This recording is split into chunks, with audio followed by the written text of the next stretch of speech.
नमस्कार। आज हम बात करने वाले हैं हाल के कुछ ऐसे विवादों की जिन्होंने इंटरनेट पर सचमुच आग लगा दी। तो आज हम 4 बिल्कुल अलग-अलग मामले देखेंगे, लेकिन इन सब में एक बात कॉमन है। ये दिखाते हैं कि आज के दौर में जब सब कुछ कनेक्टेड है, कोई भी बात कितनी जल्दी एक बड़ी बहस बन जाती है। तो चलिए एक एक करके इन चारों मामलों को समझते हैं और देखते हैं कि असल में हुआ क्या था। तो सबसे पहले बात करते हैं ऑनलाइन एंटरटेनमेंट की दुनिया की। यहाँ एक पॉडकास्ट में कही गई एक छोटी सी बात देखते ही देखते एक बड़े झगड़े में बदल गई। तो हुआ ये कि कॉमेडियन समय रैना ने एक इनडायरेक्ट सा कमेंट किया, लेकिन उस पर जो जवाब आया वो इतना तीखा और पब्लिक था कि सब देखते रह गए। और यहाँ पर जो भाषा इस्तेमाल की गई है वो देखने वाली है। मतलब सीधे सीधे रावण से तुलना कर दी गई। ये कोई छोटा मोटा आरोप नहीं है, बहुत बड़ी बात है। लेकिन कहानी यहीं खत्म नहीं हुई। भाई, इंटरनेट की याददाश्त बहुत तेज होती है। लोगों ने पुराने वीडियो निकालने शुरू कर दिए और फिर कहानी में एक नया ट्विस्ट आ गया। और ये देखिए, यही वो बात है जिसने मामले को और भी दिलचस्प बना दिया।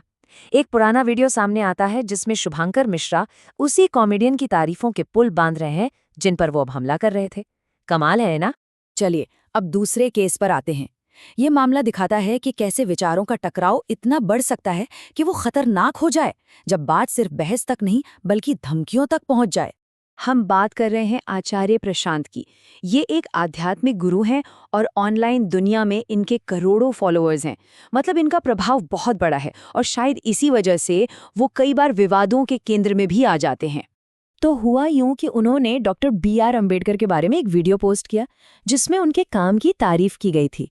लेकिन इस वीडियो के बाद जो कमेंट आया वो वाकई में चौंकाने वाला था।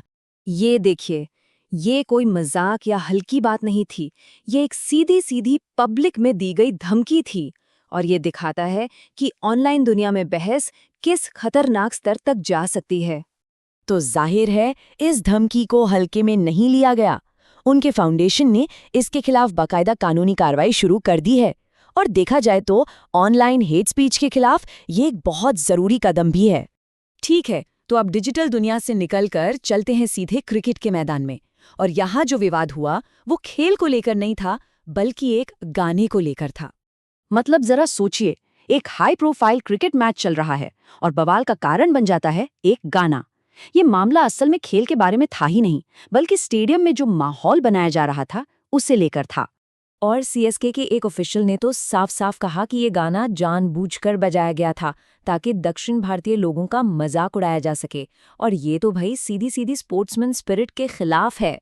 तो बात सिर्फ कहने सुनने तक नहीं रही। ये जो छोटी सी घटना थी वो अब एक ऑफिशियल इन्वेस्टिगेशन का हिस्सा बन गई है। अब IPL के अधिकारी इस मामले की जांच कर रहे हैं। और अब आते हैं हमारे चौथे और आखिरी मामले पर, जो हमें कॉर्पोरेट वर्ल्ड में ले जाता है। यहाँ हम देखेंगे कि कैसे एक कंपनी की अपनी ही एक पॉलिसी उसके लिए एक बड़ा सिरदर्द बन गई।